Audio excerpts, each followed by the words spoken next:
नमस्कार, आदाब, सत श्री अकाल। मैं हूं आपका आदित्य भैया and this is Aditya classes. तो आज हम करेंगे in the rapid trip series wave optics. Wave optics optics का एक पार्ट है। ऑप्टिक्स के अंदर दो चीज़ आती हैं, ray optics and wave optics. आज हम वेव ऑप्टिक्स करेंगे in one shot, clear, complete, full to, एक साथ। This can be for CBSE complete with derivations, this is for JEE mains, this is for NEET complete full to, सारी चीज़ें एक मिल जाएंगी। तो so without wasting any time, let's get it. हाँ भाई, तो देखो, wave optics is branch of optics जहाँ पर हम रे को स्टडी नहीं कर रहे हैं, हम स्टडी कर रहे हैं कि जो रेडिएशंस है वो वेव की फॉर्म में जब ट्रेवल करती हैं तो कैसे ट्रेवल करती हैं। तो इसमें जो सबसे पहली चीज़ आती है वो आता है वेव फ्रंट। तो wave front is the continuous locus of all the points vibrating in the same phase. Continuous locus, अभी जो वर्ड लोकस है, this basically means focus. Focus क्या होता है? जब सारे पॉइंट जिस एक पॉइंट पे कंसेंट्रेटेड हो, मतलब अगर मैं कई मल्टीपल पॉइंट्स लूँ, उनका एक कॉमन पॉइंट लूँ जहाँ पर वो कंसेंट्रेटेड है, वो फोकस होता है। तो locus is focus when all the particles, जो आगे पार्टिकल्स आ रहे हैं वो सारे के सारे पार्टिकल्स आर मूविंग। तो मतलब अगर मैं ये एक पॉइंट कंसीडर करूँ जहाँ से वाइब्रेशंस चालू हो रही हैं और ये सारी वाइब्रेशंस यहाँ पर आके निकली, तो इन सब वाइब्रेशंस का जो कंटिन्यूस फोकस हुआ वो ये है, जिसको कहते हैं हम लोकस। तो locus basically means focus when the particles ahead of it are continuously moving. तो locus of all the points vibrating in a medium in same phase. Phase का मतलब होता है, एंगल। तो बेसिकली इनकी जो फ्रीक्वेंसी है वो सेम होगी, जिस एंगल से ये निकल रहे हैं वो सेम होंगे, ये वेरी नहीं करेंगे आपस में, बिकॉज सोर्स इनका सेम होगा और एक ही मीडियम के अंदर। बिकॉज जैसे ही मीडियम चेंज होगा वैसे ही इनकी जो वेव लेंथ है वो चेंज हो जाएगी एंड हेंस इनकी स्पीड भी चेंज हो जाएगी। तो वेव फ्रंट तीन तरीके का होता है, स्फेरिकल, सिलेंड्रिकल और प्लेन। स्फेरिकल के सेंटर पर हमारा लोकस है और उसके आसपास पूरे 3D के अंदर सारी वेव्स एमिट हो रही हैं। सिलेंड्रिकल ऊपर और नीचे, तो वो आपस में एक सर्कल के अंदर 2D ऊपर नीचे हर जगह लोकस है। ये रहा लोकस, ये रहा लोकस, और यहाँ से वेव्स एमिट हो रही हैं इन अ प्लेन। 3D में हो रहा है तो वो पूरा स्फेरिकल वेव फ्रंट बन गया। अगर एक ही प्लेन के अंदर एमिट हो रही है वेव्स, वो ऊपर नीचे हर जगह पर होगा तो वो सिलेंड्रिकल वेव फ्रंट बन जाएंगे। Last is plane wave front, कि यहाँ से सिर्फ एक स्ट्रेट लाइन में वेव्स एमिट हो रही है। वेव फ्रंट के बाद आता है हाइजेंस प्रिंसिपल। तो हाइजेंस प्रिंसिपल, हाइजेन वो साइंटिस्ट था जिसने सबसे पहले वेव ऑप्टिक्स के अंदर कंट्रीब्यूशन दिया था अपना, और जो टर्म वेव फ्रंट है वो भी इसी ने दी थी। तो हाइजेन प्रिंसिपल पहला है कि every point in the given wave front act as a fresh source of new disturbance which travel in all the direction with the speed of light in that medium. मतलब एक ये मेरे पास पहला locus है, इससे वेव्स एमिट हो रही है, ठीक है। तो अब ये आ गया हमारा लोकस, और लोकस से वेव एमिट। तो एक वेव फ्रंट जो कि ये वाला पहला वाला वाइब्रेटिंग फेज हो गया, यहाँ पर हर एक point on this act as a fresh source of new disturbance. अब यहाँ से और डिस्टर्बेंस क्रिएट होंगी, ये वाला हिस्सा यहाँ से और डिस्टर्बेंस क्रिएट होंगी, ठीक है। तो every point on the given wavefront act as a fresh source of new disturbance which travel in all the direction with the speed of light in medium। मतलब अब ये आगे सारी रेडिएशन ट्रेवल करेगी with the speed of light उस medium के अंदर। Air में है तो 3 × 10 की पावर 8, वैक्यूम में है तो 3 × 10 की पावर 8, एयर में है तो 2.98 × 10 की पावर 8, और ऐसे ही जो भी उस मीडियम में स्पीड ऑफ लाइट होगी उसके साथ ट्रेवल करेंगे। एंड सेकेंड पॉइंट कि surface touching this secondary wavelets in the forward direction is called secondary wavelet. तो हमारे पास ये लोकस से जो हमारे पास ये वेव है पहले एमिट हुई, ये हो गया हमारा primary wave front. Primary wave front के बाद हर एक जगह पर एक नई डिस्टर्बेंस आई। नई डिस्टर्बेंस वो हो गई हमारी सेकेंडरी वेवलेट, और सेकेंडरी वेवलेट को जो आगे फॉरवर्ड डायरेक्शन में टच कर रही है नहीं, इसको कहते हैं secondary wave front. Wave front is the continuous locus of all the points. तो ये हमारा इनिशियल लोकस या फिर सोर्स कह लो। सोर्स से जो वेव एमिट हुई वो हो गया हमारा primary wave front. Primary wave front क्या हुआ, और नई डिस्टर्बेंस यहाँ से क्रिएट हुई, तो प्राइमरी वेव फ्रंट से ये और डिस्टर्बेंस क्रिएट हुई। तो प्राइमरी वेव फ्रंट से जो डिस्टर्बेंस क्रिएट होती है वो होती है सेकेंडरी वेवलेट, और सेकेंडरी वेवलेट को जो लाइन हमारे पॉजिटिव डायरेक्शन में टच करेगी वो वाली line is secondary wave front. तो जो इनिशियल पॉइंट होता है उसको प्राइमरी वेव फ्रंट कहते हैं, और जो नई डिस्टर्बेंस हुई उसको सेकेंडरी वेवलेट कहते हैं। और सेकेंडरी वेवलेट को जो पॉजिटिव जो आगे फॉरवर्ड डायरेक्शन में टच करती है लाइन, उसको हम सेकेंडरी वेव फ्रंट कहते हैं। अब जो वेव थ्योरी हमने डिस्कस करी यहाँ पर, जो बेसिक चीज़ पढ़ी, उसके बेस पर हमें रिफ्लेक्शन को स्टडी करना है। तो कई सारी चीज़ें होती हैं ऑप्टिक्स के अंदर, तो कुछ चीज़ें होती हैं जो हम सिर्फ रे थ्योरी के ऊपर जज कर सकते हैं, कुछ वेव थ्योरी के ऊपर ही कर सकते हैं, मतलब पार्टिकल एंड वेव और रिफ्लेक्शन रिफ्लेक्शन जैसे कुछ चीज़ें होती हैं जिनको हम दोनों बेसिस पर बता सकते हैं। तो अगर मैं वेव थ्योरी के हिसाब से इसको बताऊँ तो कंसिडरेशन होगी इसकी, consider wave front A B incident in plane mirror. अब ये एक प्लेन मिरर है मेरे पास एम डैश, ठीक है, और ये वेव फ्रंट ए बी इस पर गिरा है। अब यहाँ पर रे 1 2 3 fall normally on A B wave front से रे 1 2 और 3 तीनों इस रे ए बी पर यहाँ पर 90 डिग्री से फॉल हुई। ये तीनों का एंगल 90 डिग्री है। अब यहाँ से जो डिस्टर्बेंस है वो मिरर तक पहुँचेगी, मैं मान लेता हूँ इन टाइम टी। बी से बी डैश पे एक जो वेव है यहाँ से लेकर यहाँ पर जो डिस्टर्बेंस पहुँच रही है उसका टाइम टी है, और in similar time T A से लेकर वेव ए डैश तक पहुँचेगी। बी से बी डैश ट्रेवल करने में टाइम टी लगा, ठीक है, और उतने ही टाइम टी में मैं मानता हूँ कि जो यहाँ से डिस्टर्बेंस रिफ्लेक्ट होकर यहाँ पर गई है वो ए डैश तक पहुँची, तो ए से ए डैश तक डिस्टर्बेंस का पहुँचने का टाइम भी टाइम टी हो गया। तो मैंने ए डैश और बी डैश को ज्वाइन कर दिया, फिर जो दोनों सेम टाइम में पहुँची थी, यहाँ से भी उतने ही टाइम में यहाँ तक पहुँची और यहाँ से ही उतने टाइम में यहाँ तक पहुँची, तो मैंने इसको ज्वाइन कर दिया ए डैश बी डैश। सिमिलरली यहाँ पर इधर से रिफ्लेक्ट होकर यहाँ तक पहुँची उतने ही टाइम टी के अंदर। अब in triangle A B and B dash और ट्राइंगल ए डैश और बी डैश, इन दोनों के अंदर क्या है? सबसे पहले तो ए बी डैश दोनों के अंदर बेस आ गया, कॉमन हो गया, तो एक ट्राइंगल ये वाला और एक ट्राइंगल ये वाला। दूसरी चीज़ इसके अंदर ए डैश और बी डैश सेम होगी लेंथ, क्योंकि distance is equals to speed into time होता है। एक ही मीडियम में है तो स्पीड तो सेम रहेगी, और टाइम मैंने कहा दोनों के लिए मैंने सेम टाइम लिया है, तो स्पीड भी सेम और टाइम भी सेम, इस वजह से इनका डिस्टेंस भी सेम हो जाएगा, मतलब बी डैश और ए डैश दोनों इक्वल हो जाएंगे C into T. And then lastly ये एंगल भी 90 डिग्री का बोला था कि ये जो रेज है ये तीनों 90 डिग्री में गिर रही है, तो ये वाला एंगल 90 डिग्री का, और सिमिलरली जब ये यहाँ पे 90 पे फॉल हुई तो रिफ्लेक्ट होकर ये वापसी 90 पे ही जाएगी। तो एंगल बी और एंगल ए डैश, ये वाला बी और ए डैश, ये दोनों 90 डिग्री के हो गए। तीन चीज इक्वल हो जाती है ट्रायंगल में, तो ट्रायंगल हो जाते हैं congruent. Therefore triangle A B dash is congruent to triangle A dash B. और जब दो ट्रायंगल कॉन्ग्रुएंट होते हैं तो उनके सारे के सारे पार्ट इक्वल होते हैं, तो मतलब तीनों साइड और तीनों एंगल इक्वल होंगे। तो इससे हमारे पास आया कि angle B A B dash, मतलब ये वाला angle is equals to triangle ए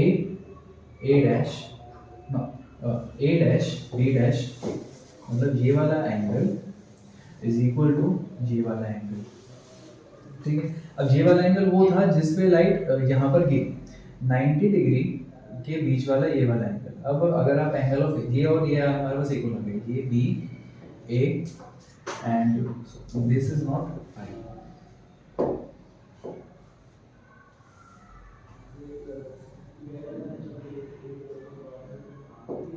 तो ये वाला एंगल और ये वाला एंगल हमारे पास आ गया कि ये दोनों angle equal, B dash and A dash B dash A, ये दोनों हमारे पास सीपीसीडी से आ गए इक्वल।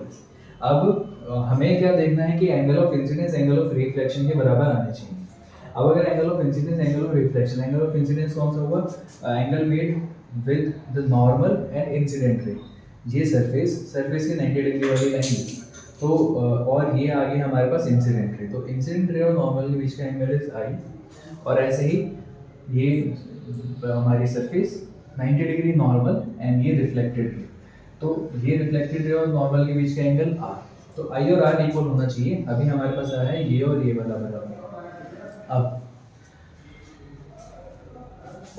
अब अगर आप देखो तो यहाँ पर है हमारे पास ये एक सरफेस एंड देन यहाँ से एंगल ये इंसिडेंट रे आई और ये था नॉर्मल ये वाला, एंड देन दिस, और ये वाला एंगल है हमारे पास आई। ये वाला एंगल हमारे पास इक्वल आया है जो हमें अभी पता चला। ये कंप्लीट एंगल इज 90 डिग्री। और अभी अभी हमने क्या कहा कि जो ये वाला एंगल है, ये वाला एंगल है, ये भी 90 डिग्री का है, ठीक है। तो ये तो नॉर्मल है, ये 90 डिग्री का, और ये हमने 90 डिग्री पे ड्रॉ किया था कि जो रे है ये वेव फ्रंट से 90 डिग्री पे फॉलो हो रही है। अब अगर मेरे को ये वाला एंगल पता है तो टोटल कितना बनेगा, ये वाला एंगल इसके साथ ये कितना बनेगा, ये टोटल हो गया 90। If this is any angle theta, तो ये वाला इतना एंगल आ गया 90 degree minus theta. And again ये वाला टोटल 90 है, तो ये और ये वाला कितना बच जाएगा, theta. 90 minus 90 minus theta, 90 90 cut जाएगा, थीटा बचा, ये वाला एंगल भी थीटा बच गया। तो ये वाला एंगल आ गया मेरे पास, इफ दिस इज थीटा तो ये वाला भी थीटा आ गया, तो I is equals to theta आ गया। सेम यहाँ पे जाओ तो ये 90 एंड दिस इज आल्सो 90, इसके अंदर भी वापसी वही बन जाएगा 90 माइनस, ये भी थीटा है, 90 minus theta which becomes theta, तो आर भी थीटा के बराबर आ जाएगा। हेंस जो हमारे पास एंगल ऑफ इंसिडेंस है वो एंगल ऑफ रिफ्लेक्शन के बराबर आ जाएगा, which is the first law of reflection. And second, it is clear from the figure कि जो इंसिडेंट रे है ये वाली एंड द रिफ्लेक्टेड रे और नॉर्मल तीनों एक ही प्लेन के अंदर लाई कर रहे हैं। Obviously it is clear from the figure, तो आपको ये लिखने की जरूरत ही नहीं है आगे कि कहाँ से आया, बस just write it is clear from the figure that incident ray, reflected ray and the normal all lie in the same plane. अब सेम वेव थ्योरी के बेस पर हमें रिफ्रैक्शन को स्टडी करना है, मतलब जो लॉज ऑफ रिफ्रैक्शन पढ़े थे हमने उसको प्रूव करना है। तो अब हमारे पास ऊपर वाला रेयर मीडियम, नीचे वाला डेंसर मीडियम, यहाँ पर एक ray A B, again consideration same कि consider a wavefront AB incident on plane mirror mm dash। यहाँ पर क्या है, the ray the wavefront AB incident on xy where xy is the line which separates the two medium, rarer medium और denser medium।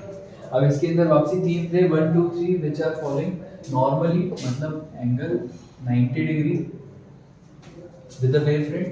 अब ये गिरे यहाँ पर अगेन, अगर मैं कंसीडर करूँ कि B से B डैश में रे t टाइम में ट्रेवल करती है, तो वही टाइम में A से A डैश के लिए भी कंसीडर कर लेता हूँ। B से B डैश में पहुंची t टाइम में, A से A डैश में पहुंची t टाइम में। अब जब रेयर से डेंसर लाइट जाती है तो टुवर्ड्स द नॉर्मल बेंड हो जाती है, तो 90 डिग्री नॉर्मल की तरफ बेंड हो गई ये वाली सारी वेव्स। और ये रेयर है, ये डेंसर है, तो जहाँ पर डेंसर मीडियम के अंदर स्पीड ऑफ लाइट कम हो जाएगी एंड हेंस ये distance A dash will be less than B dash, obviously because यहाँ पर स्पीड ऑफ लाइट कम हो चुकी है। तो अब इन triangle A dash sine I, अब अभी अभी प्रूव करा था कि ये वाला एंगल और ये वाला एंगल इक्वल ही है, तो साइन आई कितना होगा in triangle A B and B dash. Sine I is sine theta होता है P/H। अब आई ये हो गया, तो जिस ये 90 के सामने वाला हाइपोटेन्यूज, जिस साइड के साथ एंगल होता है वो होता है बेस, तो ये हो गया परपेंडिकुलर, तो BB dash divided by AB dash will be sine I. BB dash हो गया हमारा C1 इंटू टी, C1 मतलब speed of light in rare medium into time t। और triangle A dash B dash के अंदर अगर हम देखें तो साइन ऑफ एंगल R ये वाला, तो sine of angle R again 90 degree hypotenuse, तो ये base and this is perpendicular, तो A dash divided by AB dash, A dash हो गया C2 into T, T time और C2 मतलब speed of light in denser medium, तो C2 into T divided by AB dash. इन दोनों को अगर हम डिवाइड करें तो sin I by sin R कितना बनेगा, C1 into T by AB dash into, इसको उल्टा कर दो, AB dash into C2T, AB dash गया, TT गया, C1 by C2 बचा, which is reflective index। Hence mu is equal to sin I by sin R, which is Snell's law। Again second law के लिए it is clear from the figure that the incident ray, the refracted ray and the normal all lie in the same plane। अब C1 is equals to C1 by C2 is mu, वो आ जाता है हमारे पास definition से, that refractive index of a pair of medium is equals to the ratio of speed of light in the two medium. तो उसके साथ हमारा Snell's law हो गया प्रूफ। अगली चीज इज सुपरपोजिशन प्रिंसिपल। तो सुपरपोजिशन प्रिंसिपल कहता है कि इफ व्हेन टू और more waves overlap the displacement of the new या फिर जो रिजल्टेंट वेव आएगी is given by the vector sum of displacement of the individual waves. मतलब y is equals to y1 vector is equals to y1 vector plus y2 vector plus y3 vector and so on। जितनी ज़्यादा waves overlap करेंगे उन सबका vector sum करना। Displacement को मेरे को अलजेब्रिकली ऐड नहीं करना बिकॉज वेव्स की जो डायरेक्शन है वो हर पॉइंट पे सेम नहीं हो सकती, वो कहीं ना कहीं इधर उधर भी जा सकती हैं। तो हम हर बार उनका मैग्नीट्यूड ऐड नहीं कर सकते, इस वजह से हमें क्या करना है, उनका वेक्टर एडिशन करना है सो दैट अगर वो अपोजिट डायरेक्शन में आ रही है तो एक दूसरे को कैंसिल कर देंगे एंड हेंस रिजल्टेंट 0 आ जाएगा, जो कि अलजेब्रिक सम के अंदर नहीं होगा। अलजेब्रिक में इधर से 10 आया इधर से 10 आया वो 20 हो जाएगा। वो वेक्टर दिया तभी वो इधर से 10 इधर से -10 करके वो कैंसिल आउट हुआ। हेंस हमेशा हमें वेक्टर सम ही लेना है। सुपरपोजिशन प्रिंसिपल अगर आप देखो जहाँ पर भी हम पढ़ते हैं वहाँ पर हम वेक्टर सम ही लेते हैं इन सबका। जैसे हमने फोर्स के अंदर लिया था इन इलेक्ट्रोस्टैटिक्स, हम मैग्नेटिज्म में भी यही लेते हैं। जहाँ पर भी सुपरपोजिशन लिया जाता है वहाँ पर हम वेक्टर एडिशन करते हैं, जस्ट बिकॉज जो हम कंपोनेंट्स पढ़ रहे हैं उनकी डायरेक्शन अगर अलग अलग हो तो उसका हम रिजल्टेंट ले सकें। तो अगर 2 या 2 से ज़्यादा वेव्स ओवरलैप कर रही हैं तो उनकी जो नेट डिस्प्लेसमेंट होगी वो उनका वेक्टर सम के बराबर होगी। अब नेक्स्ट चीज is coherent and incoherent addition of light waves. तो मेरे पास 2 सोर्स है, एक इवन सोर्स इज इवन, पहला a1 cos omega 1 omega 1 t phi हो गया यहाँ पर इसका phase, and a1 is amplitude of the source and e2 source हो गया a2 into cos omega 2t into phi 2, again phi 2 phase और a2 इसका amplitude। since intensity is directly proportional to amplitude का square, तो इस पूरे को square कर दो कि I is equals to k even square, k इसको पूरे को स्क्वायर किया a1 square cos square omega 1 t phi 1 and a2 square cos square omega 2t into phi 2। अब इसके लिए ओवर फुल सेकंड अगर उससे होता क्या है, frequency of light is approximately 10 की पावर 15 हर्ट्ज। तो टाइम देखो तो टाइम बन गया 1/10 की पावर 15 मतलब 10 की पावर -15 सेकंड्स, -15 सेकंड, जो कि बहुत कम टाइम है। इस वजह से हम हमेशा जो कॉस कंपोनेंट है ये वाला जो टाइम के साथ वेरी कर रहा है कंपोनेंट, उसका एक टाइम एवरेज है। टाइम एवरेज का मतलब फुल साइकिल पर 0 से 2π मतलब 0 से 360 डिग्री, क्योंकि कॉस उसके बाद रिपीट होता चला जाता है। तो 0 से 360 पर अगर हम देखें तो कॉस थीटा की वैल्यू होती है 0 और कॉस स्क्वायर थीटा की वैल्यू होती है हाफ। ये इसका टाइम एवरेज है कि मैंने पूरी साइकिल पे देखा तो एवरेज वैल्यू कॉस थीटा की आती है 0 और कॉस स्क्वायर थीटा की आती है 1/2। तो यहाँ से अगर मैं कॉस स्क्वायर थीटा की वैल्यू डालूँ तो इधर इन दोनों को ऐड करा रिजल्टेंट इंटेंसिटी के लिए, तो इसकी वैल्यू 1/2 और इसकी वैल्यू भी 1/2 आ जाएगी। तो इनकी वैल्यूज अगर 1/2 पुट करें तो वो बन गया ka1/2 एंड ka2/2। हेंस इधर आ गया k कॉमन और 1/2 कॉमन, इसमें से k तो कॉमन निकाल लिया था और इसकी वैल्यू 1/2 वो भी कॉमन आ गई, hence k/2 a1² + a2²। But ये वाली चीज़ हर बार नहीं चलेगी। इसमें मैंने क्या किया, मैंने इंटेंसिटी दोनों को डायरेक्टली ऐड कर दिया। बट अगर मैं सुपरपोजिशन प्रिंसिपल लगाऊं तो सुपरपोजिशन प्रिंसिपल के हिसाब से k e1 + e2 का होल स्क्वायर बनेगा, क्योंकि वेव पहले ऐड होगी एंड देन स्क्वायर होगा, वो डायरेक्टली स्क्वायर थोड़ी करके ऐड होगा। पहले वेक्टर सम एंड देन जो रिजल्टेंट एम्पलीट्यूड डिस्प्लेसमेंट आएगी उसका स्क्वायर करना है। तो k e1 + e2 का होल स्क्वायर, पहले ऐड एंड देन स्क्वायर। पहले ऐड करके स्क्वायर करेंगे तो इससे a² + b² + 2ab वाला फॉर्मूला लग गया सीधा सीधा। तो इफ इसके अंदर हम कोई फॉर्मूला लगाएं कि a² + b² + 2ab, तो यहाँ से बन गया k e1² and k e2², जो हमारे पास पिछली बार यहाँ पर टर्म आ गई थी। इसके अंदर एक एडिशनल टर्म हमारे पास ये बन गई 2k e1 e2 which is called the interference term, जो इंटरफेरेंस की वजह से ये दोनों वेव्स की ओवरलैपिंग की वजह से एक एक्स्ट्रा टर्म आई है हमारे पास व्हिच इज i12। अब इसको अगर सॉल्व करें तो 2k e1 e2, तो 2k तो हटाओ, e1 की वैल्यू आ गई a1 * cos omega 1 phi and e2 की वैल्यू आ गई a2 * cos omega 2 * phi 2। a1 * a2 भी कांस्टेंट है, उसको बाहर कर दिया, बचा cos a और cos a * b का फॉर्मूला है cos a + b plus cos a - b divided by 2। इसके अंदर यही वाला फॉर्मूला लगाया है ना, तो डिवाइडेड बाय 2 को तो बाहर करा, वो 2 से 2 कट गया।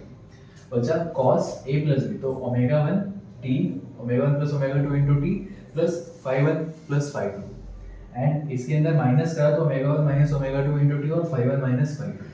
अब पहली वाली टर्म तो एक cos की टर्म बन गई जो t के साथ वेरी कर रही है, तो टाइम एवरेज अगर निकालना है cos टर्म का तो वो होता है 0, तो over a full cycle value of first term बन जाएगी 0, बिकॉज cos थीटा और एक टाइम के साथ वेरिंग टर्म है तो वो इसकी वैल्यू हो जाएगी 0। सिमिलरली सेकेंड टर्म में भी अगर ओमेगा 1 ओमेगा 2 के बराबर नहीं है तो ये भी एक टाइम के साथ वेरी करने वाली टर्म है और उसका एवरेज भी ओवर ए फुल साइकिल हो जाएगा 0। Value of second term is 0 if omega 1 is not equal to omega 2। तो वो तो हमारे पास इंटरफेरेंस नहीं हुआ, डायरेक्ट एडिशन हो गया। बट अगर इंटरफेरेंस हो रहा है तो उसके लिए क्या जरूरी है, यहाँ पर ओमेगा 1 ओमेगा 2 के बराबर नहीं चाहिए। ओमेगा 1 ओमेगा 2 के बराबर अगर यहाँ पर नहीं है तो ये आ गया। अगर ओमेगा 1 ओमेगा 2 बराबर होगा तो इंटरफेरेंस हो जाएगी, बराबर हुआ तो ये वाली टर्म हो गई 0। जो टाइम के साथ वेरी कर रहा है पार्ट, ये वाला part which is varying with time will change. उससे क्या होगा, सिर्फ 5 माइनस 5 2 बचा, ये वाली टर्म हो गई गायब। तो अब cos कांस्टेंट वाली टर्म बची है तो वो यहाँ पर लगी रहेगी और 0 एवरेज नहीं आएगा इसका। तो इफ ओमेगा 1 ओमेगा 2 के बराबर है तो cos 5 माइनस 5 2 इसके साथ टर्म जुड़ी रह जाएगी और ये बन जाएगा 2 से 2 तो यहाँ पर कैंसिल हो गया था कि a1 a2 into cos 5 minus 5 2 यहाँ पर आ गया। दिस इज द इंटरफेरेंस के a1 into a2 into cos 5 minus 5 2। a1 आ गया स्क्वायर रूट ऑफ a1 के a1 a2 की जो वैल्यू है वो जितनी आ गई 2 इंटू i1 इंटू i2 के is equals to a1 square by 2 आया था, वहाँ से इसकी एक एवरेज वैल्यू यहाँ पर ये लगा दी हमने। तो 2 into square root of i1 into i2, intensity is proportional to square, तो सिर्फ a है तो a is square root of i, तो 2 इंटू i1 इंटू i2 और ये वाली टर्म एज इट इज, ये वाली है इंटरफेरेंस टर्म। तो मतलब कि अगर हमें तो डायरेक्ट एडिशन करना है, इंटरफेरेंस नहीं चाहिए। ऐसा ही सिंपल एडिशन करना है, हमें इंटरफेरेंस नहीं चाहिए। दो सोर्स दो वेव्स जब ओवरलैप कर रही है, इंटरफेरेंस नहीं चाहिए तो दोनों की फ्रीक्वेंसी जो ओमेगा है, एंगुलर फ्रीक्वेंसी है, वो इक्वल नहीं होनी चाहिए। बट अगर हमें इंटरफेरेंस चाहिए, दोनों वेव को इंटरफेयर करवाना है, हमें उनका ओवरलैपिंग करवानी है अच्छे से जिससे हमें एक एडिशनल टर्म मिले, तो उसके लिए ओमेगा 1 और ओमेगा 2 बराबर होना चाहिए। मतलब दोनों सोर्स जो लाइट को एमिट कर रहे हैं उन दोनों से सेम फ्रीक्वेंसी पर लाइट आनी चाहिए, ओमेगा 1 ओमेगा 2 इक्वल होने चाहिए और फेज डिफरेंस ये कांस्टेंट होना चाहिए। बिकॉज ये भी अगर टाइम के साथ वेरी करेगा तो फिर से वो एक टाइम वेरिंग टर्म आ जाएंगे ना, उसका एवरेज 0 हो जाएगा। तो ये दो ज़रूरी कंडीशन है जिससे हमें इंटरफेरेंस मिलता है। और दो ऐसे सोर्स जो सेम फ्रीक्वेंसी से लाइट दें और जिसके अंदर कांस्टेंट फेज डिफरेंस हो, उन दो सोर्सेज को कोहेरेंट सोर्सेज कहा जाता है। ठीक, कोहेरेंट सोर्सेज कौन से हो गए? तो अगर मेरे को कोहेरेंट सोर्स चाहिए तो क्या एक ही सोर्स से निकाल लो। मतलब एक सोर्स मैंने यहाँ पे लिया, उससे लाइट मेरे पास यहाँ पे मिली, एंड देन इसको आगे दो जगह ऐसे डिवाइड कर दो, लाइट इधर भी जाएगी और इधर भी जाएगी, तो दो सोर्स मिल जाएंगे एक ही सोर्स से, वो कोहेरेंट सोर्स हो गए। Coherent source should preferably be monochromatic.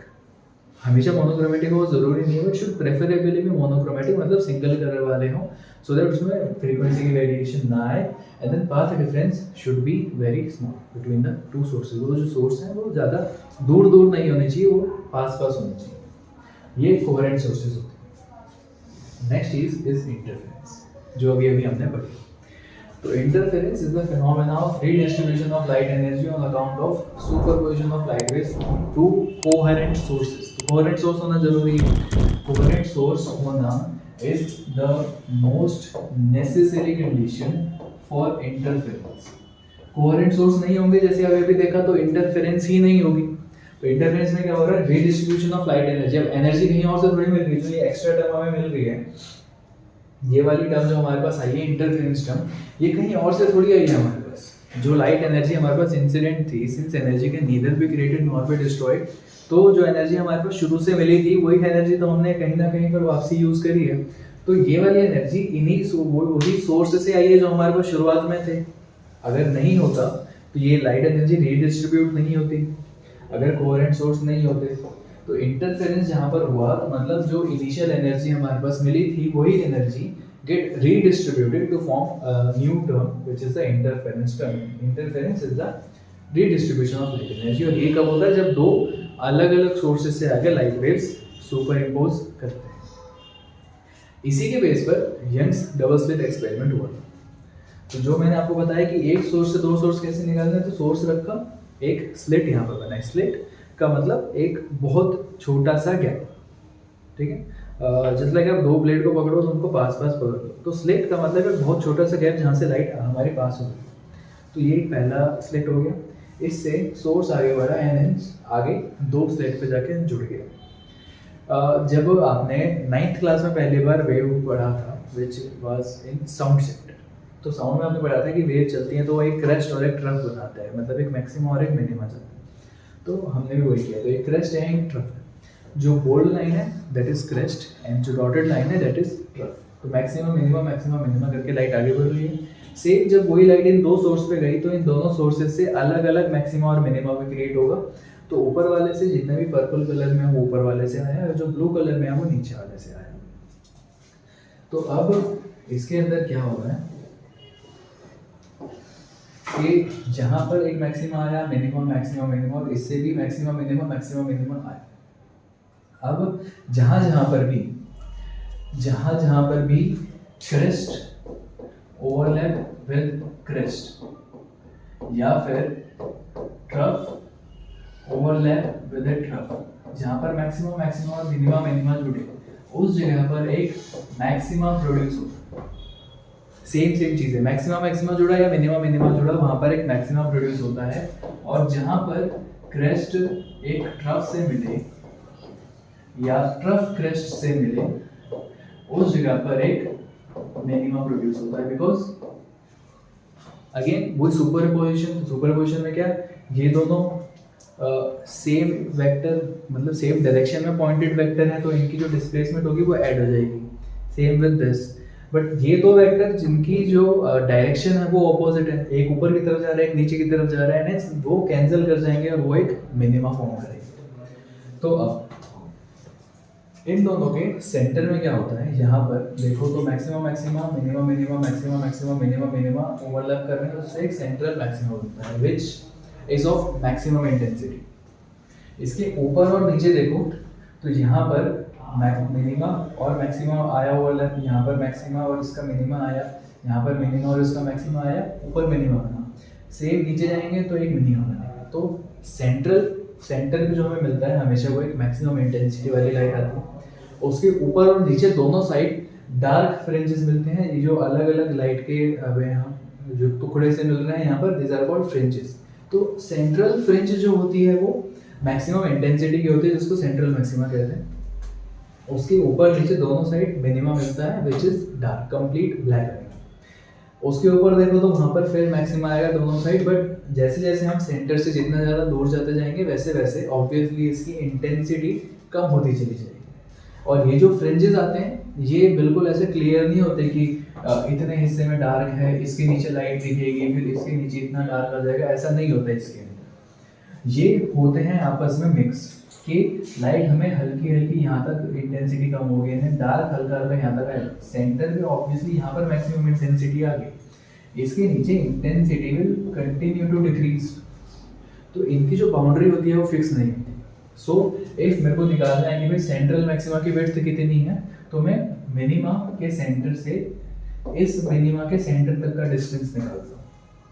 Same अगर ऊपर वाले का मेरे को इसकी इंटेंसिटी चाहिए, वो इसके ऊपर मैक्सिमा आएगा, तो इस मैक्सिमा के सेंटर से इस मैक्सिमा के सेंटर तक यहाँ तक इंटेंसिटी निकाल जो डिस्टेंस है वो निकाला जाता है टू गेट द विड्थ। तो ऊपर वाले के मिडल से नीचे वाले के मिडल तक हम जो डिस्टेंस है उसको कैलकुलेट करते हैं to find the width of a fringe, and this was Young's double slit experiment. अगर इसके मैथमेटिकल पोर्शन पे जाए तो हमारे पास दो चीज़ें आती है, एक कंस्ट्रक्टिव इंटरफेरेंस और एक डिस्ट्रक्टिव इंटरफेरेंस। इंटरफेरेंस तो हमने पढ़ लिया कि लाइट एनर्जी रीडिस्ट्रीब्यूट हो रही है, अब जब लाइट एनर्जी का रीडिस्ट्रीब्यूशन हुआ तो उस रीडिस्ट्रीब्यूशन के बाद कहीं पर तो हमें मैक्सिमम लाइट मिली और कहीं पर हमें बिल्कुल लाइट नहीं मिली। तो मतलब इंटरफेरेंस की वजह से क्या हो रहा है, कहीं कहीं पर तो लाइट बहुत ज़्यादा हो रही है और कहीं कहीं पर लाइट बिल्कुल भी नहीं हो रही।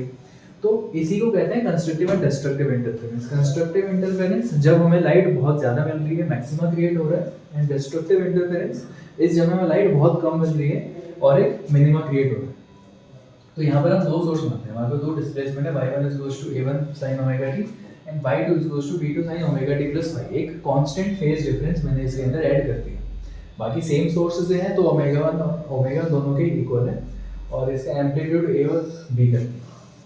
तो superposition principal y = y1 + y2, y1 की जगह आ गया a sin omega t, y2 हो गया b sin omega t plus y। अब इसको एक्सपेंड किया using the formula sin a + b which is sin a cos b plus cos a sin b, तो ये बन गया sin omega t cos phi and sin phi cos omega t।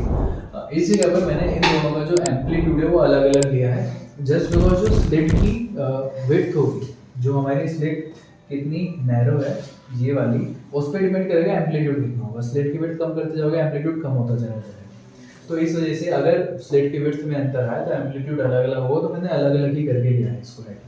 तो a sin omega t b sin omega t plus phi, इसको separate किया sin omega t cos phi cos sin phi cos omega t आ गया, b दोनों में multiply किया, ये वाली term बन गई। sin ओमेगा t वाली टर्म ये आ गई, दोनों में sin ओमेगा t कॉमन लिया और ये cos ओमेगा t बच गया, a + b cos phi and b sin phi।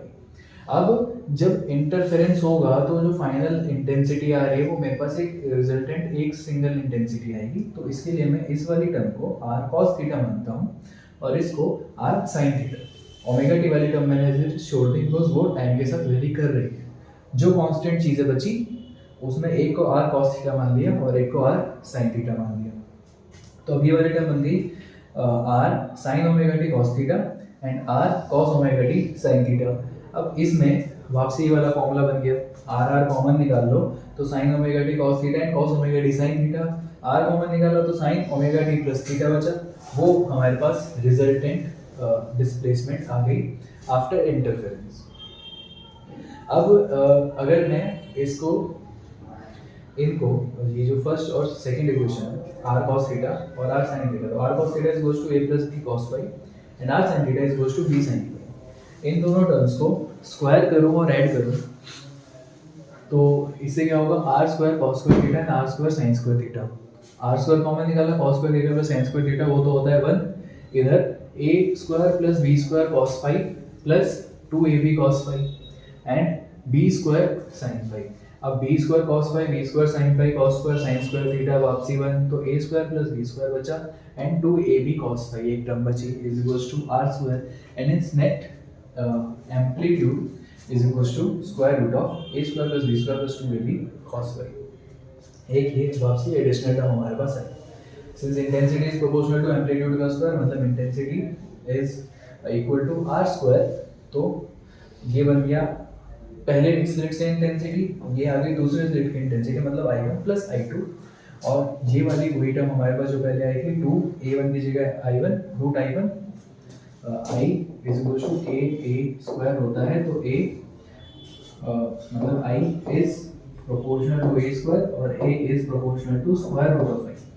तो a की जगह आ गया रूट i1, b की जगह आ गया root i2, cos phi constant term थी एज इट इज आ गई। This is resultant intensity of जो हमें फाइनल वेव्स मिली। अब अगर कंस्ट्रक्टिव इंटरफेरेंस की हमारे पास दो टर्म आ गई, एक मेरे पास रिजल्टेंट जो उसकी नेट डिस्प्लेसमेंट वो आ गया, रिजल्टेंट इंटेंसिटी आ गई और रिजल्टेंट एम्पलीट्यूड आ गया। अब कंस्ट्रक्टिव इंटरफेरेंस हो तो वहाँ पर जो इंटेंसिटी है वो मैक्सिमम होनी चाहिए। ये जो मेरे पास इंटेंसिटी वाली टर्म आई है i1 + i2 + 2i1 i2 cos phi, ये जो इंटेंसिटी है ये मैक्सिमम होनी चाहिए। अब उसमें तीन term i1 i2 and cos phi, सिर्फ इतना है, 2 भी कांस्टेंट है। अब जो cos phi है वेरिएशन तो सिर्फ उसी के अंदर आ सकती है, तो फॉर मैक्सिमम इंटेंसिटी जो cos phi वाली टर्म है वो मैक्सिमम होनी चाहिए। cos phi की मैक्सिमम वैल्यू इज +1 और +1 होता है जब थीटा हो 0 डिग्री या फिर 360 डिग्री, ऐसे ही वेरी करता है। तो मतलब phi = 2 n pi 0, 360 डिग्री 2 पाई, ऐसे ही 4 पाई इस पे वेरी करेगा, एंड 2n पाई बिकॉज सिर्फ इवन मल्टीपल्स ऑड पे नहीं, n पाई पे -1 हो जाता है, तो 2n पाई, n की जगह 0 डालो तो 0 पे आ गया, n की जगह 1 डालो तो 2 पाई, n की जगह 2 डालो तो 4 पाई, इस पे cos थीटा की वैल्यू होती है +1। पाथ डिफरेंस निकालो तो path difference is lambda by 2 pi into 5 phase, तो लैम्डा बाय 2 पाई इनटू 5 आ गया हमारे पास 2n पाई, 2 पाई से ये 2 पाई कैंसिल हो गया, बचा lambda into n, and lambda is the path difference for constructive interference. और डिस्ट्रक्टिव इंटरफेरेंस देखो तो वही वाली टर्म cos पाई की वैल्यू होनी चाहिए मिनिमम, cos पाई की वैल्यू मिनिमम होती है -1 पे, और -1 मैंने बोला अभी n पाई, मतलब यहाँ पर ये सबसे नीचे वाली टर्म पे होता है, तो 180 डिग्री। 180 डिग्री कब होगा, जब 2n + 1 पाई हो, तो n की जगह 0 डाला तो पाई, 2 डाला तो 3 पाई, और आगे 3 डाला तो यहाँ पर 7 पाई, ऐसे ऑड मल्टीपल्स ऑफ पाई पे इसकी मिनिमम वैल्यू होती है। तो इसका फेज आ गया 2n + 1 पाई, और यहीं से पाथ डिफरेंस निकाले तो again lambda by 2 pi into phase difference, तो 2n + 1 इनटू पाई, पाई से पाई इसका कैंसिल हो जाएगा, इसकी पाई गई, और 2n + 1 बाय 2 इनटू लैम्डा, यहाँ पर n की वैल्यू 0 1 2 3 4 कोई भी आप इंसर्ट कर सकते हो। तो r इज मैक्सिमम में a + b, जहाँ पर आ रहा था हमारे पास a² + b² cos² पाई, और cos पाई की वैल्यू अगर +1 आ रही है तो a² + b² + 2ab, cos पाई अगर +1 आया तो a² + b² + 2ab बचा, which is a + b का होल स्क्वायर, और अगर cos पाई की जगह -1 लगाया तो ये -2ab आ जाएगा, which is a² + b² - 2ab, मतलब a - b का होल स्क्वायर। तो यहाँ से हमारे पास टर्म आ गई, तो r maximum is a + b और r minimum is a - b। तो r मैक्सिमम बाय मिनिमम का रेशियो कभी निकालना हो तो a + b बाय a - b डायरेक्ट आ जाता है। सेम विद इंटेंसिटी, तो r का स्क्वायर होता है तो a + b का स्क्वायर और a - b का स्क्वायर, तो ये बन जाता है i minimum is a + b का square divided by a - b का होल स्क्वायर, स्क्वायर को कॉमन निकाल लो, a + b बाय a - b का होल स्क्वायर, मतलब r max बाय मिनिमम का स्क्वायर हो जाएगा directly. If W1 and W2 are the width of two slits, मैंने कहा था अगर विड्थ अलग-अलग हो तो विड्थ से इसकी इंटेंसिटी I1, इसकी इंटेंसिटी I2, तो omega 1 by omega 2 is directly proportional to intensity, and intensity is proportional to amplitude का स्क्वायर, मतलब W1 by W2 is equals to I1 by I2 is equals to A² by B²। Next is expression for fringe width, एक और derivation और final derivation इसकी। तो fringe width में expression हमें निकालनी है कि यहाँ पे जो फ्रिंज बनी है उसकी जो फाइनल एक्सप्रेशन है वो क्या है। तो मेरे पास दो स्लिट्स हैं, दोनों स्लिट का बीच का डिफरेंस है स्मॉल डी, जो स्लिट है और जो स्क्रीन है उसके बीच का जो डिस्टेंस है वो कैपिटल डी है। तो ए से इस पॉइंट बी तक एक रे गई यहाँ से, एक वेव गई यहाँ से और एक वेव गई यहाँ से। जो सेंटर है इन दोनों के स्लिट का, उसको यहाँ से d/2 डिस्टेंस, a/2 डिस्टेंस, और जिस पॉइंट पर ये दोनों वेव्स मिली हैं वहाँ से लेकर सेंटर का डिस्टेंस इज x। तो इधर से डिस्टेंस हो गया x - d/2 और ये वाला total distance is x + d/2। तो पाथ डिफरेंस आ जाएगा इसका, यहाँ से यहाँ तक कितना चला, माइनस यहाँ से यहाँ तक कितना चला, तो bp - ap। तो bp - ap इसका पाथ डिफरेंस सब in triangle b p and f। इसमें अगर पाइथागोरस थ्योरम लगाओ तो bp का square is equals to bf square plus pf square, bp is equals to bf plus bp square is equals to, अब मेरे को bp और ap की फाइनल एक्सप्रेशन चाहिए, तो bp का स्क्वायर इज bf हो गया capital D, d square plus x plus d/2 ये पूरा का होल स्क्वायर। इन दोनों से अगर मैं d स्क्वायर कॉमन निकालूं तो इससे d स्क्वायर निकला +1 बचा, इधर से d डिवाइड हो जाएगा, इन दोनों में d डिवाइड हुआ, एंड देन bp का स्क्वायर उधर स्क्वायर रूट करूं तो ये d स्क्वायर से ये d गया, एंड 1 + d/2 का whole square by d square की पावर 1/2 बन जाएगी। इसको अगर बाइनोमियल एक्सपेंड करें वापसी, तो बाइनोमियल एक्सपेंशन की कंडीशन क्या कि फर्स्ट टर्म 1 होनी चाहिए और पावर 1 से छोटी होनी चाहिए, तो पावर सेकंड टर्म में मल्टीप्लाई हो जाती है अगर, तो d * 1 + हाफ इधर मल्टीप्लाई हो गया, and x + d/2 by d का होल स्क्वायर कर दिया। सेम अगर मैं करूं ऊपर वाले ट्रायंगल के लिए APE ट्रायंगल के लिए, तो in triangle AP square is equals to PE square plus AE square, AP square is x - d/2 plus d, again d square common लिया, 1 + x - d/2 by d square whole square, square root square इधर भेजा, ये root हो गया, ये power 1/2 आ गई, वापसी binomial expand किया, पावर 1/2 बाहर मल्टीप्लाई हो गई। ये आ गई सेकंड इक्वेशन, ये थी फर्स्ट इक्वेशन, और इन दोनों को bp - ap यहाँ पर पाथ डिफरेंस के लिए मैंने सब्स्टिट्यूट करा। तो lambda path difference is D 1 plus half x minus D by two by D का होल स्क्वायर, एंड यहाँ पर भी डी, इन दोनों जगह से डी कॉमन निकाला तो ये 1 plus half x minus x plus D by to का होल स्क्वायर एंड माइनस ये 1 and minus plus minus half x minus D by to का होल स्क्वायर। 1 से 1 यहाँ पर कैंसिल हुआ, बचा 1/2 और इसको पूरे को ओपन किया तो ए स्क्वायर, इन दोनों को कैसे किया, हाफ कॉमन निकाल के बाहर करो तो a square plus b square by 4 and plus x d square two d square, ये सब बाहर निकाला। A square plus b square plus 2ab becomes 2 into x into d by two, तो 2 से 2 कट गया, plus x d and minus x square इसमें करा minus x square minus d square by 4 and minus plus x d बचा तो वो 2xd बाहर आया और यहाँ से डी स्क्वायर निकला था तो वो एक डी से वो कट गया, नीचे 2d बचा, इधर बचा 2xd बाई 2d, 2 से 2 कट गया, xd बाई डी बची है which is the final expression for fringe width इस केस के लिए, जहाँ पर small d is the difference between the two slits and capital D is the difference between the slit and the slit. तो final expression आ गई x d by d, where x is the distance जिसके लिए हमें जहाँ पर fringe create हो गई between the center and the point जहाँ पर फ्रिंज क्रिएट हो रही है, तो x d by d आ जाता है हमारे पास पाथ डिफरेंस। तो अगर ब्राइट फ्रिंज की बात करें तो ब्राइट फ्रिंज के लिए पाथ डिफरेंस n लैम्डा आया था हमारे पास अभी, n lambda is equals to x D by D होना चाहिए, मतलब x is equals to n lambda capital D multiply small d यहाँ पर डिवाइड। डार्क फ्रिंज के लिए आया था 2n प्लस 1/2 इनटू लैम्डा, तो यहाँ पर x की एक्सप्रेशन आ गई थी। तो ब्राइट फ्रिंज के लिए इस पॉइंट पे ब्राइट फ्रिंज फॉर्म होगा और इस पॉइंट पे डार्क फ्रिंजेस फॉर्म होंगे, मतलब इस पॉइंट पे कंस्ट्रक्टिव इंटरफेरेंस होगा और इन पॉइंट्स पे डिस्ट्रक्टिव इंटरफेरेंस होगा। दो ब्राइट फ्रिंज के बीच का डिफरेंस, तो यहाँ पर n है तो n और n माइनस 1, बिकॉज n की वैल्यू मैंने कहा 0 1 2 3 4 कुछ भी डाल सकते हो, तो कंटिन्यूस वैल्यूज है n माइनस n माइनस 1 या फिर n प्लस 1 माइनस n भी कर सकते हो। तो lambda D by D distance between the to bright fringes same आएगा जब आप डार्क फ्रिंजेस के लिए करोगे।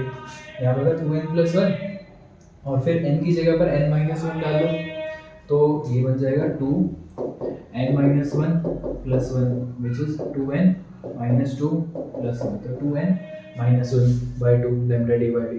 पूरा सॉल्व किया, इसके लिए भी लैम्डा डी बाई डी आ गया। मतलब जितने भी ब्राइट फ्रिंजेस बनेंगे और जितने भी डार्क फ्रिंजेस बनेंगे सबके लिए जो विड्थ है वो सेम आएगी। तो बराबर बराबर डिस्टेंस पर ही डार्क फ्रिंजेस और ब्राइट फ्रिंजेस फॉर्म होते चले जाते हैं ड्यूरिंग इंटरफेरेंस। अब कंडीशन फॉर सस्टेन्ड इंटरफेरेंस, तो दो लाइट सोर्स कोहेरेंट होने चाहिए, मतलब कांस्टेंट फेज डिफरेंस, और उनकी जो फ्रीक्वेंसी है वो same. Two light sources should preferably be monochromatic, जो मैंने पहले भी कहा था। Two light sources should be at least distance from each other, path difference उनका कम से कम होना चाहिए। Light sources should be narrow और पॉइंट साइज बहुत बड़ा होगा तो वहां पर फ्रीक्वेंसी चेंज होगी। तो इफ बी लार्ज,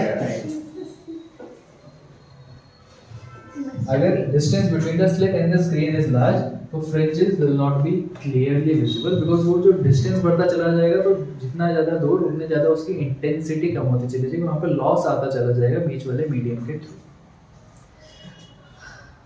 तो शुरुआत वाला पोर्शन में इतना था जो इसका फर्स्ट हाफ था, जितना हमारे पास डाइफ्रैक्शन एक मेन टॉपिक बचा जो सीबीएसई के अंदर, उसके अंदर अगर मैं क्वेश्चन देखूँ तो to coherent monochromatic light beams of intensities I and 4I are superposed.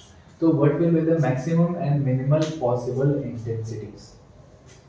तो maximum और minimum possible intensity निकालनी है। हमारे पास intensity I और 4I given है, तो I और 4I है तो हमारे पास सीधा सीधा था एक बार प्लस करना और एक बार माइनस करना है, और इन्होंने बोला है मैक्सिमम और मिनिमम पॉसिबल इंटेंसिटीज कितनी है, बस उसी का हमें रेशियो निकालना है।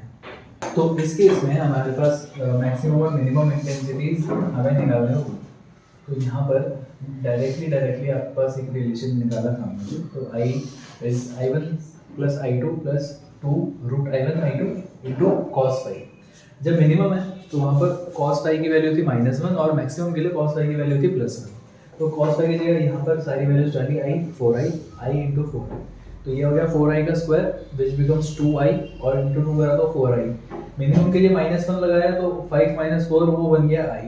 मैक्सिमम के लिए यहाँ पे +1 आएगा तो i मैक्सिमम आ जाएगा 9i। सिर्फ इतना सा काम था। Second question, 2 slits in YDSE are in ratio 1:4, मतलब W1/W2 ये दे रखा है हमें 1/4। Deduce the ratio of maximum minimum intensity in the interference pattern. Maximum minimum intensity का रेशियो I1/I2 आ गया 1/4 और A1/A2 का जो स्क्वायर है वो 1/4, मतलब A/B आ गया 1/2।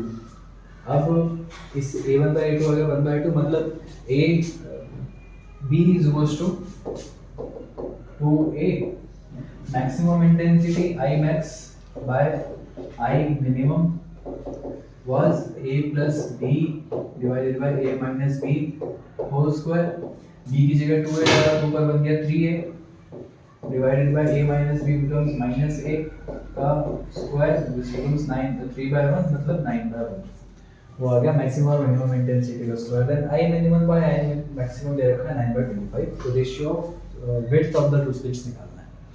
अब यहाँ पे मिनिमम मैक्सिमम का रेशियो है, हमें जो विड्थ का रेशियो पता है वो W1/W2 is I1/I2 होता है, इंडिविजुअल फ्रीक्वेंसी इंटेंसिटी। तो A minus B minimum by maximum, तो A minus B by A plus B का स्क्वायर दे रखा है 9/25। इधर रूट निकाला तो A minus B by A plus B आ गया 3/5। क्रॉस मल्टीप्लाई किया तो इनका रिलेशन आया A by B is equals to 4/1। अब A by B 4/1 and A square by B square होता है W1/W2, तो इसका स्क्वायर किया तो 4 का स्क्वायर 16/1, तो 16:1 आ गया विड्थ ऑफ टू स्लिट्स। जितने भी वेव ऑप्टिक्स के question related to interference and intensity आएंगे वो ऐसे ही आएंगे और ऐसे ही इसका सॉल्यूशन करना है। डायफ्रैक्शन से रिलेटेड बहुत सारे क्वेश्चन आते नहीं है, जितने भी न्यूमेरिकल पार्ट आएगा वो इन्हीं से रिलेटेड आएगा। मेजॉरिटी अप्रॉक्सीमेटली 90% क्वेश्चन इन्हीं से रिलेटेड आएंगे। इसके अलावा वेव ऑप्टिक्स के अंदर क्वेश्चन नहीं आते और वो सारे क्वेश्चन इन्हीं से होंगे, ऐसे ही होंगे। मैक्सिमम एम्पलीट्यूड या मिनिमम एम्पलीट्यूड का ratio, maximum intensity minimum intensity का रेशियो, स्लिट विड्थ का रेशियो और इन्हीं तरीके के क्वेश्चन बनते हैं सर। नेक्स्ट टॉपिक इसके अंदर आता है डायफ्रैक्शन। तो diffraction is the bending of light at corner of object. अगर आप कहीं पर भी किसी भी चीज़ की शेडो देखो तो शेडो का जो ये जो शुरुआत वाले हिस्से होते हैं ना, ये वाले, ये बिल्कुल एकदम क्लियर नहीं होता। जब भी लाइट आप अपनी बॉडी की लाइट देखो तो जो शुरुआत वाला हिस्सा होता है वो बिल्कुल क्लियर नहीं होता, वहाँ पर थोड़ी थोड़ी सी शेडो अनक्लियर होती है, वहाँ पर थोड़ी थोड़ी सी लाइट प्रेजेंट होती है and then shadow becomes clear, बिल्कुल एकदम डार्क वाला हिस्सा आ जाता है। तो वो जो हमारे पास जो थोड़ी थोड़ी सी लाइट वाला हिस्सा आया, this is due to bending of light, कि यहाँ से मेरे पास लाइट सोर्स है, इस जगह पर मेरे पास एक सोर्स ऑफ लाइट है, ये एक ऑब्जेक्ट मैंने रखा है, इस ऑब्जेक्ट से यहाँ पर अगर शेडो बने तो पूरे इतने हिस्से में शेडो बननी चाहिए, but due to bending of light around the corners यहाँ पर लाइट थोड़ी सी अंदर को चली जाती है और इतने हिस्से में मुझे थोड़ी थोड़ी सी लाइट मिलती है। शेडो की जो बाउंड्री है वो बिल्कुल एकदम क्लियर शेडो नहीं मिलती, हल्की हल्की सी बेंड मिलता है, यहाँ पर हल्की हल्की सी यहाँ पर लाइट मिलती है। And this phenomena of bending of light at the corner of object is called diffraction. अब डायफ्रैक्शन दो तरीके की हमें पढ़नी होती है, फ्रेस्नेल और फ्राउनहोफर। अगर फ्रेस्नेल डायफ्रैक्शन जब हम फाइनाइट डिस्टेंस पे देखें और जब हम इनफाइनाइट डिस्टेंस पे देखें तो फ्राउनहोफर डायफ्रैक्शन, मतलब जो लाइट सोर्स और जिस भी चीज़ की शेडो बन रही है अगर वो बहुत ज़्यादा दूर है, लाइक सन से अगर आप अपनी शेडो देखो तो वो फ्राउनहोफर डायफ्रैक्शन, और अगर आपने रूम की लाइट से जो शेडो बन रही है उसको कंसिडर करो तो वो फ्रेस्नेल डायफ्रैक्शन होती है फाइनाइट डिस्टेंस पे। तो यहाँ पर मेरे पास एक सोर्स है यहाँ पर S, इससे लाइट गई एक लेंस पर, this lens is converse lens. Converse lens क्या होता है, कन्वर्स लाइट यहाँ से गई, इसने कन्वर्स करके लाइट को यहाँ पर भेजती है। यहाँ पर एक स्लिट है, स्लिट के बाद मैंने एक और यहाँ पर लेंस रखा हुआ है जो कि इसको कन्वर्स कर देगा एंड फाइनल इमेज यहाँ पर बन जाएगी। जब यहाँ से लाइट गई तो at the corner of slit यहाँ पर हल्की सी लाइट बेंड होती है और यहाँ पर बेंड होने से यहाँ तक हमें पूरी लाइट दिख रही है। सिंस बेंड हुई तो बेंड होने की वजह से लाइट हमें यहाँ तक दिख रही है। जो एक सोर्स यहाँ पर है उसकी डायरेक्ट इमेज यहाँ पे बननी चाहिए थी, due to the presence of slit हमें थोड़ी बहुत लाइट ऊपर नीचे भी मिल रही है, क्योंकि सिर्फ अगर स्लिट हटा दो यहाँ से तो स्लिट हटाने से क्या होगा, लाइट यहाँ से गई और कन्वर्स होकर सीधी सीधी गई एंड देन ये कन्वर्स करके लाइट को यहाँ पर बना देगा, ये एक इमेज यहाँ पर सीधी सीधी बन जाएगी हमारे पास। बट यहाँ पर क्या है, यहाँ पर स्लिट प्रेजेंट है, तो स्लिट के प्रेजेंट होने से हमें इस जगह पर, स्लिट के प्रेजेंट होने से हमें इस जगह पर, और सिमिलरली यहाँ से नीचे की तरफ यहाँ तक हमें थोड़ी थोड़ी लाइट इसके ऊपर और नीचे दिखेगी। This is due to diffraction. हुआ क्या, यहाँ से लाइट बेंड हुई और फिर यहाँ पर भी आ गई, यहाँ से भी थोड़ी बेंड और यहाँ से भी बेंड होकर लाइट यहाँ तक पहुँची। ऐसे यहाँ पर देखोगे तो यहाँ से भी बेंड होकर लाइट इधर जाएगी, इधर से बेंड होकर लाइट यहाँ से और यहाँ से, ऐसे ये तीनों जगह से लाइट बेंड होकर आ रही है। अब ये तो ऑब्वियसली यहाँ पर तो बेंड आएगा नहीं, बट सिंस दो जगह से आ रही है जो हम यहाँ से कंसिडर करते हैं, तो वेव्स सिर्फ यहाँ से नहीं आती, वेव्स तो हर जगह से हर जगह निकलती हैं। तो इसको सपोर्ट करने के लिए हमने ये लाइट ड्रॉ करी है। यहाँ पर भी बेंड आया, यहाँ पर भी बेंड आया, उस बेंड को दिखाने के लिए हमने इधर से दोनों जगह से लाइट बनाई। बिकॉज जितनी ज़्यादा लाइट वेव्स आप एक जगह पर बनाते हो उतनी ज़्यादा इंटेंसिटी उस पोर्शन पे लाइट की बनती है। तो यहाँ पर अगेन यहाँ से अगर स्लिट हटाओ तो स्लिट हटाने से हमें सिर्फ इसी जगह पे लाइट मिलेगी, सिर्फ बी पोजीशन। बट अगर मैंने स्लिट लगा दी तो ड्यू टू डाइफ्रेक्शन क्या हुआ, लाइट बेंड हो गई ऊपर और नीचे, और हमें इस जो मेन पॉइंट है, अभी भी इमेज तो शार्प यहीं पे मिलेगी, बट इसके ऊपर और नीचे दोनों जगह पर अब थोड़ी थोड़ी लाइट हमें दिखने लग जाएगी। जितना ज़्यादा नैरो करोगे स्लिट को उतनी ज़्यादा लाइट की इंटेंसिटी हमें ऊपर की तरफ मिलने कम हो जाएगी, मतलब ज़्यादा ऊपर तक नहीं मिलेगी, इसके अराउंड यहाँ तक मिलने लग जाएगी और यहाँ तक। इतनी इसकी जो रेंज है वो कम होती चली जाएगी जितनी स्लिट की विड्थ को कम करोगे। And this is diffraction. यहाँ पर अगर आप मिनिमा देखो तो मिनिमा कहाँ बन रहा है, पाथ डिफरेंस एन लैम्डा के बराबर होना चाहिए। तो एक एन साइन थीटा जो डाइफ्रेक्शन से हमारे पास टर्म है, यहाँ पर ए और साइन थीटा वाली टर्म, अगर इसकी डेरिवेशन करेंगे तो बिल्कुल आपको डिटेल में जाने की जरूरत नहीं है। तो a sine theta n lambda के बराबर होना चाहिए, मतलब साइन थीटा जिस एंगल पर लाइट बेंड हुई this is equal to n lambda by a. और मिनिमा के लिए ओके सॉरी, जो सेंटर पे है वो मैक्सिमम होता है। मैक्सिमा के लिए यहाँ पर जो सेंट्रल मैक्सिमा है, सेंट्रल मैक्सिमा तो यही है, a sine theta is equal to lambda के बराबर होना चाहिए। तो sine theta is equal to lambda by a आ गया, और for small theta sine theta approximately theta के बराबर होता है, तो theta is equal to lambda by a, सीधा बन गया। And also angle is equal to arc by radius, एक फॉर्मूला ट्रिग्नोमेट्री के अंदर था। तो angle is equal to arc by radius x by d आ गया हमारे पास। तो x by d is equal to lambda by x is equal to lambda d by a आ गया हमारे पास for expression for central maxima. Width of central maxima, जितना x ऊपर उतना ही नीचे, मैंने कहा था ऊपर वाले और नीचे वाले के बीच का डिस्टेंस हम मेजर करते हैं। तो विड्थ ऑफ सेंट्रल मैक्सिमा आ जाता है 2 लैम्डा डी बाई ए। और एंगुलर विड्थ, जितना एंगल यहाँ से था तो थीटा ऊपर और थीटा ही नीचे, ये भी थीटा था और ये भी थीटा था, तो 2 times theta which is 2x by D, ये भी 2x बाय डी है, वही वाली सेम एक्सप्रेशन आ रही है angular width of central maxima.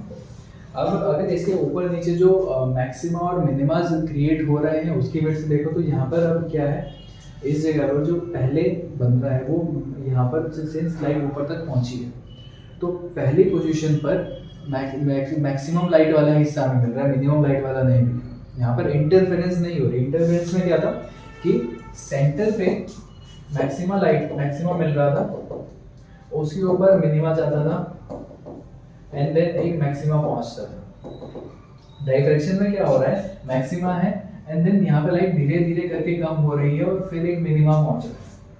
Light की इंटेंसिटी की जो वेरिएशन है which was sharp and interference जो हमने YDSC पढ़ा था, यहाँ पर उतना ज़्यादा शार्प नहीं है।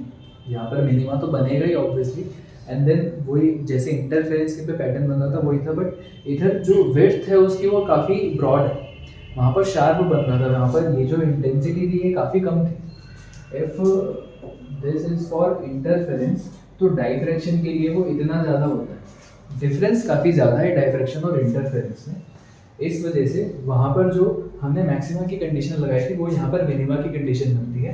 तो a n sine theta n is equal to n lambda, तो यहाँ पर ए डिवाइड किया तो sine theta n is n lambda by a, which becomes minima light यहाँ पर पाथ डिफरेंस के लिए। और जो वहाँ पर मिनिमा की कंडीशन थी 2n+1/2, वो यहाँ पर मैक्सिमा की कंडीशन है, और यहाँ पर साइन थीटा एन आ जाता है ये वाला।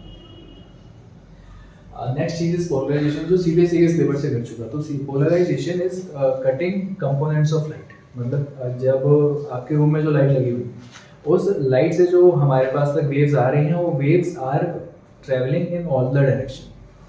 तो ये एक वेव जो हर एक डायरेक्शन से हमारे पास पहुंच रही है। अगर मैं क्या करूं, अब 3 एक्सेस कंसीडर करो कि वेव आ रही है हमारे पास, तो 3 एक्सेस पे ट्रेवल कर रही है, एक्स वाई एंड जेड। अगर मैं क्या करूं, अब इस तरफ वेव आ रही है, ऐसे भी और ऐसे भी ट्रेवल कर रही है, और इस तरफ आई रही है। अगर मैं ये वाला और ये वाला कंपोनेंट उसको कट कर दूं, सिर्फ इसी तरफ लाइट आएगी। तो ये जो कंपोनेंट कट करने वाली जो चीज़ है, इसको पोलराइजेशन कहते हैं। पोलराइजेशन मतलब जो लाइट हम तक आ रही है उसके कंपोनेंट्स को रिमूव कर दो। ये सबसे बेसिक होता है जो आप सन ग्लासेस पहनते हो उसके अंदर। सन ग्लासेस पोलराइजर की तरह काम करते हैं, वो लाइट के कंपोनेंट्स को कट कर देते हैं, तो हमारे पास सिर्फ एक ही कंपोनेंट आता है जो हम तक ट्रेवल कर रहा है। तो पोलराइजर वो इंस्ट्रूमेंट जो पोलराइजेशन का काम करता है। लाइट तीनों जगह ट्रेवल कर रही थी, वो आई, इसने कट करा, बाकी कंपोनेंट कट हो गए, कुछ कंपोनेंट बच गए। एनालाइजर वो एक इंस्ट्रूमेंट जो लाइट को डिटेक्ट करता है कि लाइट कहाँ पर ट्रेवल कर रही है। तो एनालाइजर से जब लाइट पोलराइजर तक आती है, जितने भी कंपोनेंट्स होते हैं वो कुछ कट हो जाते हैं। तो इसके लिए आता है law of malice, I is proportional to cos square theta, where I is the intensity of polarized light and cos square theta मतलब यहाँ पर theta is the angle between polarizer and plane of transmission of analyzer। मतलब analyser और polariser के बीच में कि light आ रही है, तो प्लेन मतलब ऐसे है, ऐसा है, ऐसा है, ऐसा है, वो एंगल इनके प्लेन्स के बीच में कितना बन रहा है, वो वाला इज cos square, वो वाला is theta. And intensity of polarised light, यहाँ से जो लाइट निकलेगी is proportional to cos square theta. Theta is the angle between the intensity of polarised light and cos square theta is the angle between analyzer and polarizer का plane, and intensity is proportional to cos square theta। and last चीज इसके अंदर आती है Brewster's law. Brewster's law is mu मतलब refractive index is equals to tan IP। IP is the angle of incidence, जहाँ पर complete polarisation हो रही है। मतलब लाइट अगर एक जगह से दूसरी जगह ट्रेवल कर रही है, तो वहाँ पर हम रिफ्रैक्टिव इंडेक्स को कंसीडर करते हैं जब लाइट रेयरर मीडियम से डेंसर मीडियम पे जाती है। तो for light travelling from a rarer medium to a denser medium, mu is equals to tan IP। मतलब जब लाइट रिफ्रैक्ट हुई और रिफ्रैक्शन के साथ साथ कंप्लीट पोलराइजेशन भी हो गया। IP is the angle of incidence for complete polarization, कि लाइट एक मीडियम चेंज करा और मीडियम चेंज होने के साथ साथ उसका पोलराइजेशन भी हो गया पूरी तरीके से। मतलब वही वाई और जेड कंपोनेंट मेरे को कट करना है, तो पूरी तरीके से वाई और जेड एक्सेस वाले कंपोनेंट्स कट हो गए, तो वो वाला angle of incidence is IP, and tan IP is equals to refractive index. This is Brewster's law, and this is it for wave optics. So that's it for wave optics. I hope आपको सारी चीज़ें अच्छे से समझ आएंगी, and if it is it, अगर आपको सारी चीज़ें अच्छे से समझ आई हैं तो give this video a thumbs up, share करो, subscribe करो चैनल को, and press the bell icon to get the latest video updates, ताकि सारे लेक्चर जो भी हम आगे अपलोड करने वाले हैं वो सारे के सारे नोटिफिकेशन आपको मिल जाएं एंड आप अच्छा से स्कोर कर पाएँ in your examinations. All the best for everything. अच्छे से पढ़ाई करो। जय हिंद।